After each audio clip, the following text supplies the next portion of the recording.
नमस्कार साथियों, स्वागत है आप सभी का लोअर क्लासेस के बीए प्लेटफॉर्म पर। दोस्तों, पॉलिटिकल साइंस के अंतर्गत आज हम बात करेंगे राजनीतिक विचारकों के सेशन को कंटिन्यू करते हुए अंबेडकर के सामाजिक विचारों पर।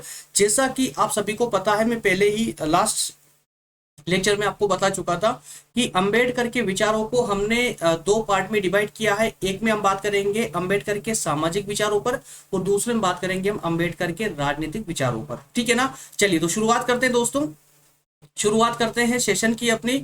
शुरुआत करें उससे पहले मैं बता दूं कि जो भी दोस्त कॉम्पिटिटिव एग्जाम की तैयारी करना चाहते हैं वो प्रज्ञान हिंदी जीके यूट्यूब नए चैनल को ज्वाइन कर ले दोस्तों। वहां पर सभी लगभग 10 सब्जेक्ट को हमारे ही द्वारा वहां पर आपको पढ़ाया जाएगा पूरे निःशुल्क रूप से, वो भी क्लास नोट्स के साथ में। ठीक है? और आवश्यकता लगती है, अगर आप सिंसियर रहते हैं दोस्तों, तो कंप्लीट नोट्स भी वहां पर आपको प्रोवाइड किए जाएंगे। लेकिन उसके लिए स्टूडेंट का कुछ सिलेक्शन होगा। सिलेक्शन होने के बाद ही उन स्टूडेंटों को ही कंप्लीट नोट्स प्रोवाइड किए जाएंगे जो कि वास्तविक रूप से इसका अध्ययन कर रहे हैं, कंटिन्यूसली हमको फॉलो करते हैं, सिर्फ उन लोगों के लिए। ठीक है ना? चलिए शुरुआत करते हैं दोस्तों अपने सेशन की। आज के सेशन में आप सभी को पता है यूनिट नंबर 5 में, यूनिट 5 का ये सेकेंड टॉपिक है जिसमें हम डॉक्टर अंबेडकर के विचारों को जानने का प्रयास करेंगे। ठीक है? तो आज का सारांश क्या है, सारांश में देख लेते हैं दोस्तों। सारांश इसका सिंपल सा है। इसमें हम अंबेडकर के सामाजिक विचारों के अंतर्गत जो हम बात करने वाले हैं आज, सबसे पहले हम इन सामाजिक विचारों का सामान्य परिचय देखेंगे। उसके बाद में इनके सामाजिक विचार कौन कौन से रहे हैं उस पर एक दृष्टि डालेंगे। एकदम सिंपल शॉर्ट में सेशन होने वाला है दोस्तों, ज्यादा लेंदी नहीं जाएगा, छोटा ही सेशन है। लेकिन इसका एक मानसिक विस्तार की अगर हम बात करें तो दोस्तों बहुत बड़ा इसको विस्तार हम दे सकते हैं। अर्थात ये कि कम शब्दों में अधिकतम कैसे समझ के इस पूरे टॉपिक को कंप्लीट करें, ये चीज इस आज के इस टॉपिक में आपको बहुत कुछ सीखने को मिलने वाली है। ठीक है? तो अंबेडकर का जिस प्रकार से जितना भी अभी तक आपने पढ़ा है, देखिए मैक्सिमम क्या प्रत्येक स्टूडेंट डॉक्टर अंबेडकर के बारे में जानते हैं। ठीक है ना? कि उनका राजनीतिक जीवन या सामाजिक जीवन, दोनों प्रकार के जीवन किस प्रकार के रहे हैं, कौन कौन सी प्रॉब्लम उन्होंने फेस की है और समाज के लिए उन्होंने क्या क्या किया है, ये सब कोई जानता, हर कोई जानता है। लेकिन उनके कुछ बारीक तथ्य भी थे जिन तथ्यों को जानना हमारे लिए बहुत ज्यादा जरूरी है, और विशेष करके हमारे एग्जाम के दृष्टिकोण से उन तथ्यों को जानना उससे भी ज्यादा जरूरी है। ठीक है ना? तो चलिए एक एक करके दोस्तों इनको हम समझने का प्रयास करते हैं। सबसे पहले हम सामान्य परिचय पर चर्चा कर लेते हैं। अंबेडकर साहब के परिचय पर हम थोड़ी सी चर्चा कर ले, पहले इनको जान लेते हैं। तो डॉक्टर अंबेडकर का जन्म जो है 14 अप्रैल 1891 को महाराष्ट्र में महार जाति में हुआ था। ये एक महार जाति के थे। महाराष्ट्र में इनका जन्म हुआ था 1891 में। और उनके पिता श्री रामजी मालोजी सूबेदार मेजर हुआ करते थे, सूबेदार मेजर थे। अंबेडकर का कथन था कि महार एक बहादुर जाति है और इस जाति में जन्म लेना उनका गर्व है। तो कुल मिलाकर के ये कि सिर्फ सामान्य परिचय के अंतर्गत हमने पहले देखा, इस तथ्यों को याद रखना है, इस फैक्ट को याद रखना है। अंबेडकर का जन्म कब हुआ था दोस्तों? 14 अप्रैल 1891 में। कहां पर हुआ था? महाराष्ट्र में हुआ था। कौन से परिवार में हुआ था? तो महार जाति के परिवार में हुआ था। और महार जाति को लेकर के अंबेडकर ने कुछ एक वाक्य कहा था, और उन्होंने ये कहा कि जो महार जाति है वो एक बहादुर जाति है और इस जाति में जन्म लेना मेरा जो है सौभाग्य है, या मैं इस जाति पर गर्व करता हूँ। ठीक है? अब क्या होता है कि अब अंबेडकर साहब थोड़े बड़े होते हैं। अब क्योंकि ये बचपन से ही कुशाग्र और मेधावी बुद्धि के रहे हैं, मतलब कि इनकी बुद्धि बहुत तेज थी। इनकी जो क्षमता थी सीखने की, वो बहुत ही ज्यादा तीव्र थी, बहुत ज्यादा थी। तो अंबेडकर ने छात्रवृत्ति अपनी कुशाग्र बुद्धि के बल पर छात्रवृत्ति प्राप्त की और 1913 में मुंबई के एल्फिस्टन कॉलेज से उच्च श्रेणी में बीए पास की। कहां से बीए किया इन्होंने? मुंबई के एल्फिस्टन कॉलेज से। और अपनी जाति में, महार जाति में, ये प्रथम व्यक्ति थे जिन्होंने स्नातक की डिग्री हासिल की थी। ये दोस्तों थोड़ा सा मिसप्रिंट है, इसको ठीक कर लेना। ठीक है? तो स्नातक की डिग्री महार जाति में प्रथम व्यक्ति थे हासिल करने वाले। इसके बाद में इन्होंने अमेरिका के कोलंबिया विश्वविद्यालय से क्या किया? एमए किया। कहां से? अमेरिका के कोलंबिया विश्वविद्यालय से एमए किया। लंदन से एमएससी की, इसके बाद फिर से उन्होंने लंदन से ही बैरिस्टर की पढ़ाई पूरी की, और फिर से अमेरिका गए। अमेरिका में इन्होंने पीएचडी की, पीएचडी करके और अपने देश का मस्तक ऊंचा किया। अमेरिका से पीएचडी करके अपने देश का मस्तक ऊंचा किया। तो इस प्रकार से दोस्तों इनका ये छात्र जीवन इस प्रकार का रहा है, तो इन तथ्यों को आपको याद होना चाहिए कि सोचिए इतने उस समय में जब कोई सुविधा नहीं हुआ करती थी, उस समय में अंबेडकर साहब ने सोचिए कि भारत से बीए करने के बाद में दोस्तों अमेरिका गए, ब्रिटेन गए, एमएससी किया, उसके बाद पीएचडी तक जैसे कोर्स उन्होंने बिना किसी विशेष सुविधाओं के उन्होंने कंप्लीट किया। डॉक्टर अंबेडकर भारत में अस्पृश्यों की स्थिति से बहुत दुखी थे तथा उनके उद्धार के लिए दृढ़ संकल्पित हुए। इसी कारण उच्च शिक्षा प्राप्ति के बाद भी वह इस सामाजिक बुराई के विरुद्ध स्वयं एक आंदोलन बने। तो इनके सामान्य परिचय के अंतर्गत इतना हम कह सकते हैं। एक सामान्य शब्दों में सुनिए इसको, ऐसे समझिए कि जो इनका जन्म हुआ था महार जाति में, मुंबई की महाराष्ट्र की महार जाति में। तो महार जाति दोस्तों इसको एक पिछड़ी हुई जाति माना जाता था, इनको अछूत माना जाता था।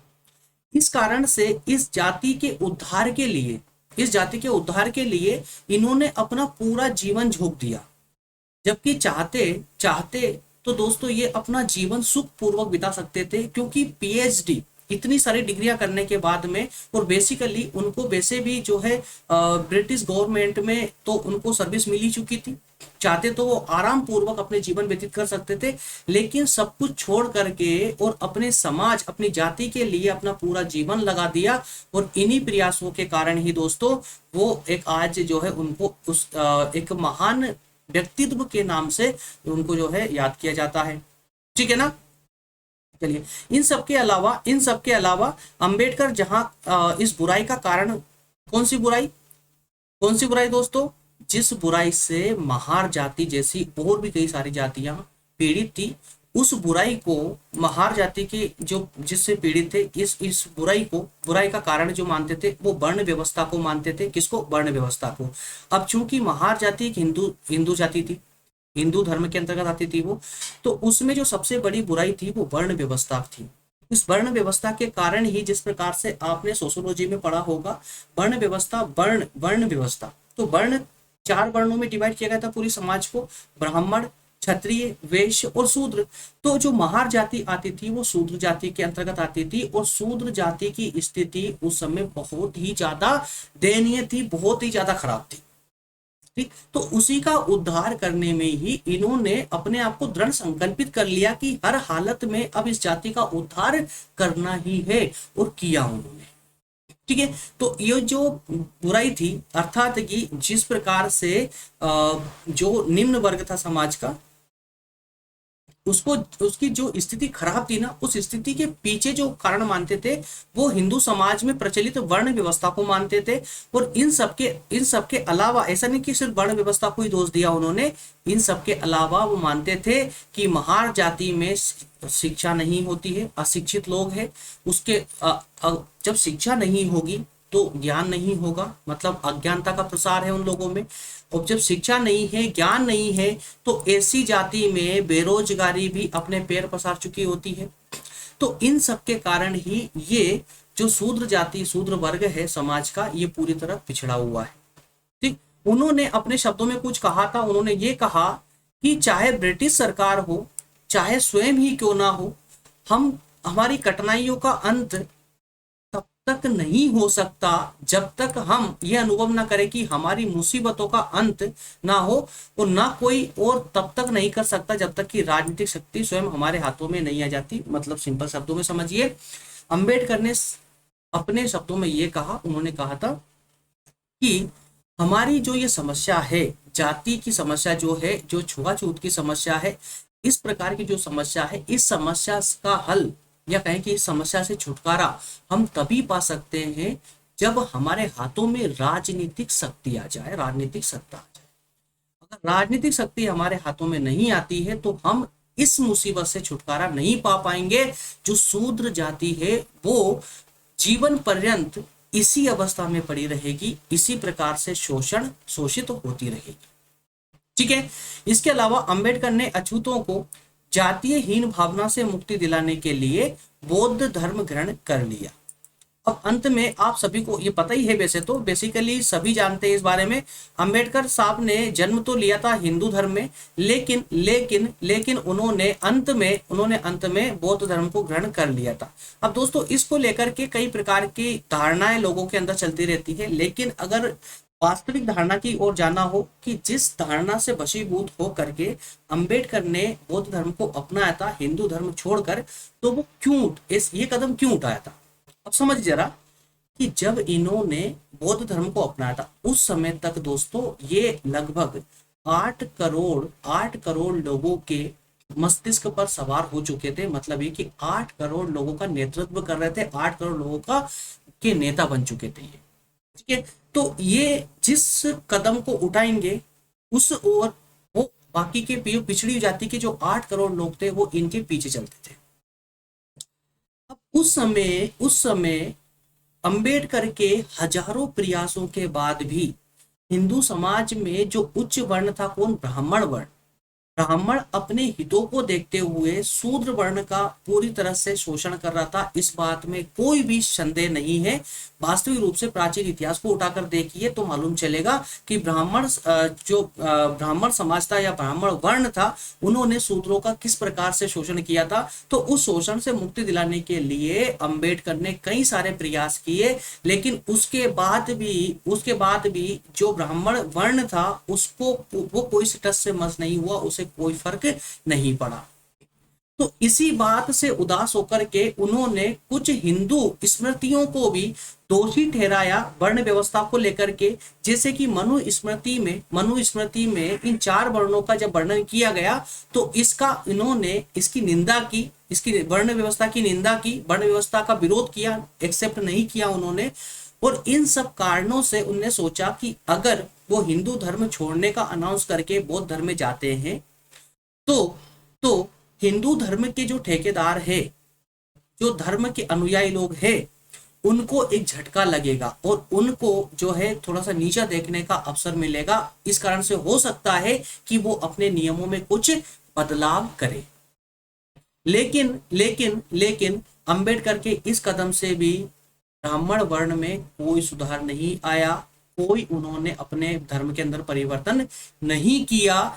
इसी बात को लेकर के अंबेडकर ने कहा था कि हिंदू धर्म में सबसे बड़ी जो बुराई है वो यही बुराई है कि धार्मिक धर्म के ठेकेदार अपने हितों को लेकर के धर्म को अपने अनुसार मोड़ रहे हैं, अपने अनुसार कर्म कांडों को जन्म दे रहे हैं, जो कि धर्म से कभी कहीं से कहीं तक कोई मायने नहीं रखता। इस प्रकार के नियम समाज पर लाद रहे हैं और विशेष करके उन नियमों को वर्ण व्यवस्था के अंतर्गत शूद्र वर्ण पर विशेषकर से वो नियम लादे जाते हैं, जिस कारण से उस शूद्र वर्ण का निरंतर शोषण हो रहा है। ठीक है, तो इस प्रकार से इन सब कारणों से वशीभूत होकर ही अंबेडकर ने बौद्ध धर्म को ग्रहण किया था। यह कार्य उन्होंने किसी भावना के आवेश में आकर नहीं किया था, क्योंकि वो एक दूरदर्शी व्यक्ति थे, बहुत ही दूरदर्शी व्यक्ति थे, बहुत लंबी सोच वाले व्यक्ति थे। वह अत्यंत विद्वान, दूरदर्शी और क्रांतिकारी समाज सुधारक थे। उनका अध्ययन बहुत ही गहन है। उन्होंने अपने पूर्ण विवेक से बौद्ध धर्म को स्वीकार किया था। पूरा सोच समझने के बाद ही उन्होंने बौद्ध धर्म को ग्रहण किया था। ठीक है, अब दोस्तों हम बात करेंगे, देखिए ये हो गया हमारा सामान्य परिचय। इसमें हमने अंबेडकर के कुछ परिचय को जानने का प्रयास किया, अंबेडकर के बारे में कुछ समझने का प्रयास किया। इसमें जो जो मेन तथ्य थे उनको मैं अंडरलाइन करते चला हूं, इनको अपने नोट्स में नोट डाउन कर सकते हैं। अन्यथा आप इसकी नोट्स भी डिस्क्रिप्शन से डाउनलोड करके और अपने रिवीजन के लिए, एग्जाम टाइम में रिवीजन के लिए इसको संभाल कर रख सकते हैं। ठीक है ना। अब हम बात करेंगे सेकंड पॉइंट पर, अंबेडकर के सामाजिक विचारों पर। किस किस प्रकार के इन्होंने विचार अपने प्रकट किए हैं। तो सबसे दोस्तों इस क्रम में हम इनके 4 विचारों पर विशेष फोकस डालने वाले हैं। प्रथम विचार है दलित उत्थान संबंधी विचार, नारी उत्थान संबंधी विचार, धर्म संबंधी विचार और सामाजिक समानता संबंधी विचार। 4 प्रकार के विचारों पर हम विशेष चर्चा करेंगे। ठीक है, चलिए सबसे पहले हम बात करेंगे दलित उत्थान संबंधी विचार। अब इस बात को लेकर के दोस्तों लगभग सभी जो मेरे दोस्त हैं सभी को पता है कि उन्होंने अपने जीवन काल का अधिकतम जो समय दिया है वो दलितों के उत्थान में दिया है। दलित समाज के उत्थान में, दलित समाज के विकास में इन्होंने अपना विशेष समय दिया है।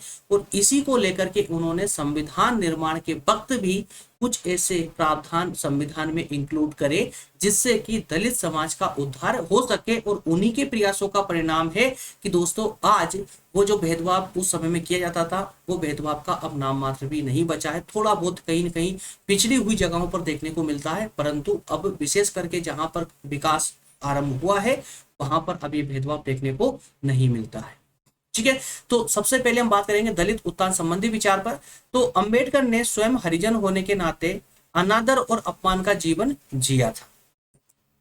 अब इस बात को तो बताने की आवश्यकता नहीं है किसी को भी कि प्राचीन समय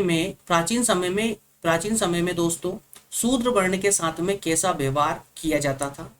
ठीक है, उस समय की कुछ कहानियां ऐसी है कि अगर आप सीरियसली सुनोगे या देखोगे ना तो दोस्तों जब ये किताबें पढ़ोगे आप पुरानी तो आंख से आंसू रोक नहीं पाओगे। ऐसी हालत इन लोगों की कर दी जाती थी। पता है आप लोग, शूद्र वर्ण के लोगों को एक ब्राह्मण या कहें कि धर्म के मान लीजिए आप तो कि जो पुराण थे पुराणों में ही उन लोगों ने इंक्लूड कर दिया जो उच्च वर्ण के थे जिनका अधिकार था पुराणों पर, मतलब उसको एडिट करने का काम जो करते थे उन्होंने उसमें क्या इंक्लूड कर दिया कि जो शूद्र वर्ण के व्यक्ति है वो अपनी कमर में झाड़ू बांध के चले। क्या करे? कमर में झाड़ू बांध कर चले, जिससे कि जब वो चले तो झाड़ू जमीन से घिसटाता हुआ चले, जिससे पीछे आने वाले को पता चल जाए कि यहाँ से शूद्र वर्ण का व्यक्ति निकल कर गया है। या फिर इसका एक अन्य कारण ये भी था कि जब शूद्र वर्ण व्यक्ति चले तो उसके पैरों के निशान उस झाड़ू से मिटते हुए चले ताकि जमीन अपवित्र ना हो। सोचिए कैसी धारणाएं थी, कुएं का पानी ना पीने, मतलब कई सारी इस प्रकार की कई सारी व्यवस्थाएं थी, कई सारी चीजें थी दोस्तों, है ना। अलग अलग क्षेत्रों में अलग अलग प्रकार की प्रथाएं उन लोगों ने चला रखी थी। इसी कुछ कहीं कहीं पर तो दोस्तों घृणीय प्रथाएं भी थी। जैसे अगर हम बात करें केरल की, केरल में एक जगह है दोस्तों, एक गांव है, उसका नाम मुझे याद नहीं आ रहा है, लेकिन वहां पर मैं ज्यादा उसमें गहराई में नहीं जाऊंगा, लेकिन क्योंकि फिर हम लेक्चर थोड़ा से भटक जाएंगे और वो स्टोरी दोस्तों बहुत लंबी है ना। वहां पर शॉर्ट में बताता हूँ, एक ऐसी मतलब एक ऐसी प्रथा थी कि जब आप सुनोगे ना तो कुछ समझ भी नहीं पाओगे, कुछ सोच नहीं पाओगे कि यार ऐसा कैसे हो सकता है कि हमारा भारतीय समाज कितना पिछड़ा हुआ था। जब हम वर्तमान को देखते हैं तो प्राचीन समय को अब पढ़िए तो सही यार, मालूम चलेगा आपको, जब पढ़ेंगे तो मालूम चलेगा कि हमारा प्राचीन भारत एक्चुअल में था कैसा। अब वर्तमान में है 2022 में है तो ऐसा नहीं था शुरू से, बहुत पिछड़ा हुआ, बहुत घृणीय प्रथाएं उस समय भी विद्यमान थी। ऐसा नहीं कि सिर्फ हिंदू धर्म में, सभी धर्मों में विद्यमान थी दोस्तों। सभी धर्मों में धीरे धीरे निकल करके अब हम सभ्यता की ओर बढ़े हैं, ठीक है ना। चलिए, तो अंबेडकर ने हरिजन होने के नाते उन्होंने अनादर और अपमान का जीवन जिया था। उन्हें स्कूल में बच्चों से अलग बिठाया जाता था, साथ में कुओं से पानी नहीं पीने दिया जाता था। उनके छूने पर लोग अपने आप को अपवित्र समझते थे। दलितों के साथ किया जाने वाला ये व्यवहार उन्होंने देखा और उसको भोगा भी था, ठीक है। इसी कारण से तो उन्होंने अपना पूरा जीवन इनके उद्धार में लगा दिया। ये जो जाति है ये हमेशा ऐसी अछूत जाति नहीं रहेगी, ठीक है ना। तो अंबेडकर ने कहा था दलित एक ऐसा समूह है जो दास और गुलामों की बीच की स्थिति में रखा गया है। क्या कहा उन्होंने कि जो दलित समूह है, जो दलित समाज है, उसको न तो पूरी तरह दास कह सकते हैं और ना ही गुलाम कह सकते हैं। दास या गुलामों के बीच की स्थिति में है ये, कि दास और सेवक हिंदू के शरीर को छू सकते थे। दास और जो सेवक थे ना वो हिंदू के शरीर को छू सकते थे, लेकिन ये दलित जाति के लोग नहीं छू सकते थे। क्यों? क्योंकि छूने पर अपवित्र हो रहे हैं ना, इस कारण से। किंतु दलित वर्ग के लोग हिंदुओं के शारीरिक संपर्क नहीं कर सकते थे। इसे बल पूर्वक नीच बनाकर समस्त मानवीय अधिकारों से वंचित किया गया था। ये किसने कहा? अंबेडकर साहब ने। और जो कि सत्य भी था, सच भी था। जो इन्होंने एक एक शब्द कहा, एक एक शब्द में इनकी एक सच्चाई छुपी हुई है, उस समय की एक सच्चाई छुपी हुई है, ठीक है। अंबेडकर ये मानते थे कि हिंदू समाज की ये सबसे बड़ी दुर्बलता है कि वह समाज के एक बड़े भाग के साथ पशु जैसा व्यवहार करता है। दुर्भाग्य तो यह है कि वह इसका आधार शास्त्रों और मनुस्मृति में ढूंढता है। अंबेडकर इसलिए मनुस्मृति के विरुद्ध थे। तो अब जरा समझिए दोस्तों, यहाँ पर क्या कहा उन्होंने? अंबेडकर जी मानते थे कि हिंदू समाज एक इतनी मूर्खता का काम कर रही है। कौन सी मूर्खता का? कि हिंदू समाज का एक बहुत बड़ा वर्ग है। कौन? दलित वर्ग। बहुत बड़ा वर्ग है भाई। जो शूद्र वर्ण है वो बहुत बड़ा वर्ग है। और ऐसे बहुत बड़े वर्ग को आपने मरने के लिए छोड़ दिया है। उसको आप एक्सेप्ट ही नहीं कर रहे हो। आपने हिंदू धर्म में रख तो लिया है, लेकिन उसे कोई महत्व दे ही नहीं रहे हो, उसको इंसान ही नहीं समझ रहे हो। तो ये आपकी सबसे बड़ी भूल है। आप जानवरों के जैसा व्यवहार उनके साथ कर रहे हो। तो दुर्भाग्य की बात तो ये है कि वो सबसे बड़ी बात क्या है कि जब भी बात इस पर उठती है कि शूद्रों के साथ ऐसा व्यवहार क्यों, तो उच्च वर्ण के लोग धार्मिक शास्त्रों का बहाना देते हैं कि धार्मिक शास्त्रों में ऐसा लिखा हुआ है, जबकि ऐसा नहीं था। जो अन्य पुराण थे, मनुस्मृति थी, उसमें बाद में एडिट किया गया था अपने स्वार्थों को पूरा करने के लिए। उसमें बाद में एडिट किया गया। उसमें इसी कारण से अंबेडकर ने मनुस्मृति का विरोध किया था कि मनुस्मृति को मैं नहीं मानता हूं। क्यों? क्योंकि उसमें शूद्रों के साथ में इस प्रकार का व्यवहार करना लिखा हुआ था। लेकिन प्रारंभ से जब मनुस्मृति का निर्माण हुआ था, तब से इस प्रकार की वर्ण व्यवस्था नहीं थी। वर्ण व्यवस्था पहले थी, मनुस्मृति में वर्णित थी, लेकिन ये व्यवस्था नहीं थी कि टचेबिलिटी वाली, कि आप अपवित्र हो जाओगे, ऐसा नहीं था। जन्म के आधार पर वर्ण नहीं बांटे गए थे उस समय कर्म के आधार पर बांटे गए थे कि जो जिसकी इच्छा है वो काम करके उस वर्ण को धारण कर सकता है। जिसको पूजा पाठ करना अच्छा लगता है वो ब्राह्मण वर्ण को ज्वाइन कर ले। जिसको व्यापार करना अच्छा लगता है वो वैश्य वर्ण में चले जाए।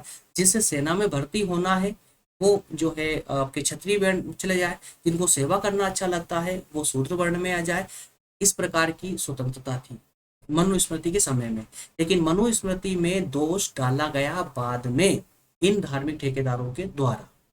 ठीक है ना? उन्होंने संसद एवं विधानसभाओं में हरिजनों के लिए स्थान आरक्षित करने पर बल दिया। तो अंबेडकर ने तो स्पष्ट कह दिया था कि इस दलित जाति का विकास तब तक नहीं हो सकता जब तक कि इनके हाथ में राजनीतिक सत्ता ना आ जाए, राजनीतिक अधिकार ना आ जाए। और इस और कदम बढ़ाते हुए अंबेडकर ने क्या किया? संसद और विधानसभा में हरिजन अर्थात दलित जाति के लोगों के लिए स्थान आरक्षित कर दिए। इसलिए अंबेडकर ने कहा था दलितों की सामाजिक समस्याएं तब तक हल नहीं होगी जब तक उनके हाथों में राजनीतिक शक्ति नहीं आ जाती। ठीक है? इस प्रकार से कुछ कदम इन्होंने दलित लोगों के उत्थान के लिए उठाए थे।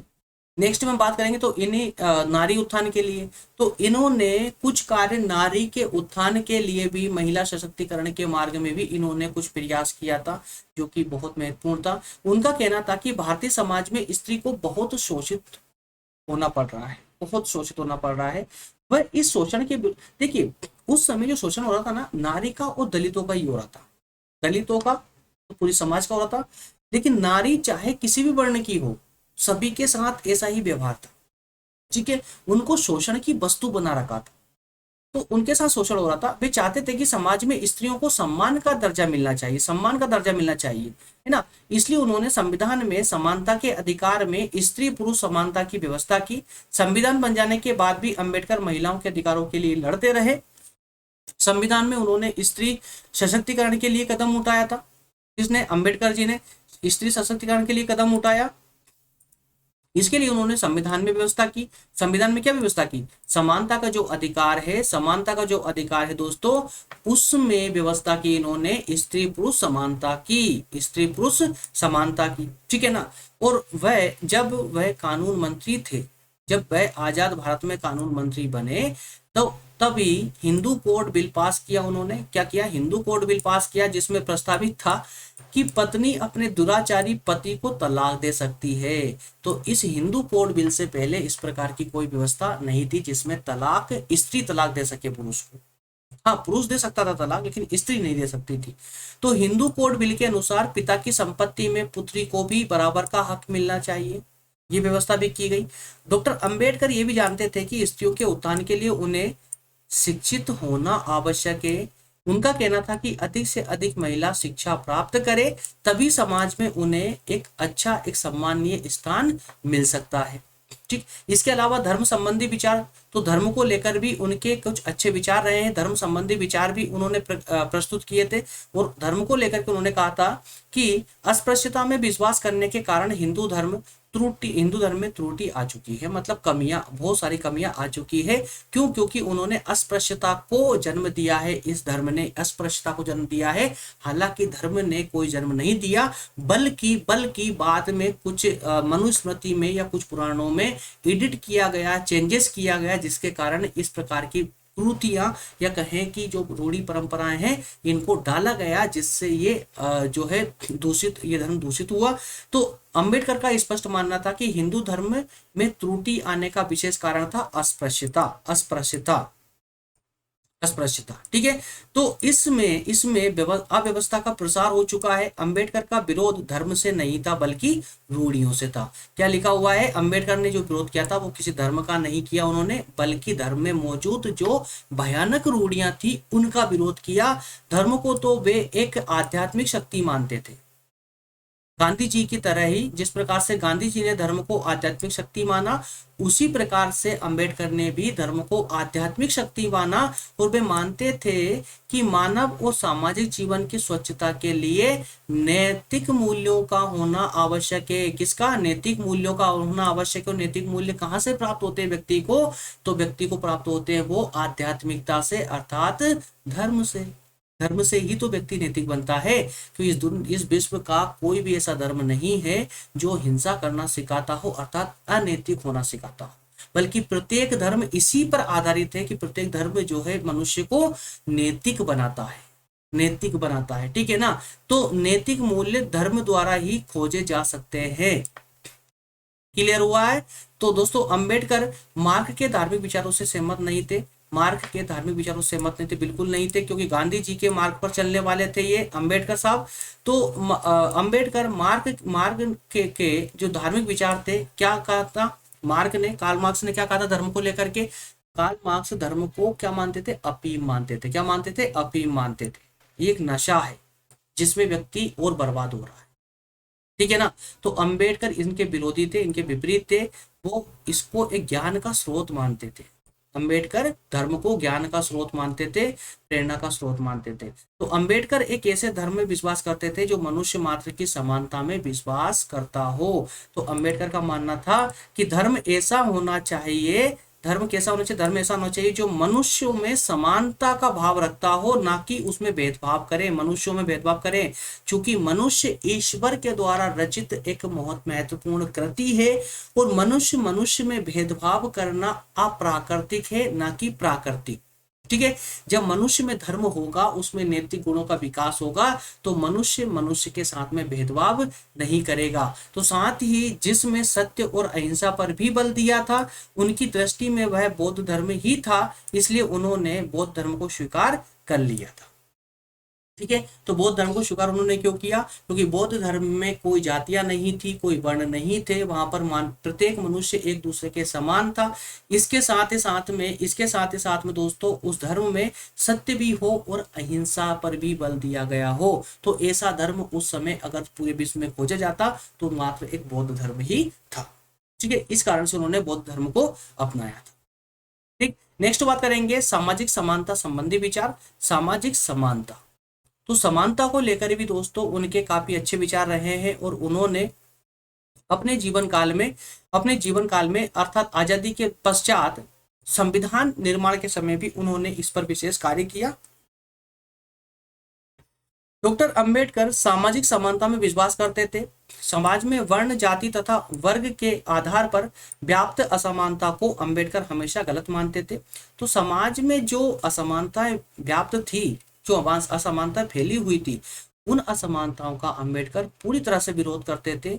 उनकी आस्था सामाजिक समानता में थी। वो चाहते थे कि समाज में समानता होना चाहिए, कोई वहां पर विरोधाभास नहीं होना चाहिए, जहां किसी भी मनुष्य के साथ में जन्म, जाति, वर्ण, इन सब के आधारों पर कोई भेदभाव नहीं होना चाहिए। एक ऐसी समाज हो।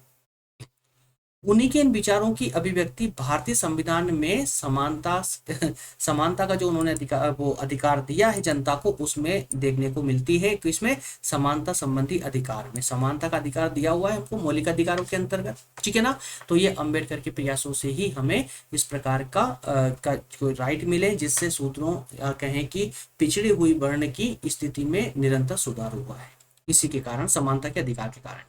ठीक है। उनका कथन था, हजारों व्यक्तियों में बटे लोग एक राष्ट्र कैसे हो सकते हैं। हजार लोगों में बटे हुए लोग, हजार लोगों में बटे हुए मतलब क्या कहने का इनका अर्थ क्या था कि जो हिंदू समाज हजार वर्णों में, हजार अलग अलग जातियों में बटी हुई है, हजार अलग अलग जातियों में बटी हुई है, तो ये एक राष्ट्र कैसे हो सकती है, एक राष्ट्र कैसे हो सकते हैं।